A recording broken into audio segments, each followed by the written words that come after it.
Mempertahankan wilayah di darat daripada sebarang ancaman di lautan adalah sesuatu hal yang penting untuk dipertimbangkan, di mana untuk menjawab soalan itu, Malaysia boleh mempertimbangkan untuk memperoleh sistem Strike Master daripada Kongsberg Defence Australia dan Thales Australia, yang setakat ini hampir menyelesaikan pembangunan Strike Master, platform serangan laut berasaskan darat, yang dibangunkan secara bersama.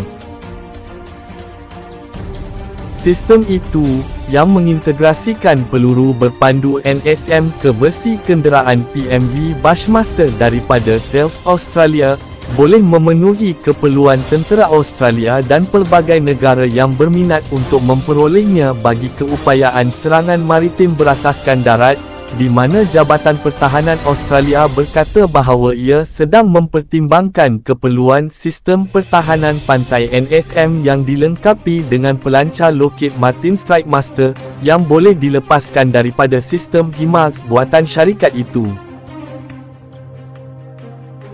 Jurucakap Kongsberg memberitahu Jens bahawa Kongsberg dan Thales tengah membuat kemajuan kepada pembangunan pelancar NSM Strike Master, dengan pelancar NSM Strike Master digambarkan sebagai konfigurasi twin pack dan boleh menembak dua peluru berpandu mengikut urutan.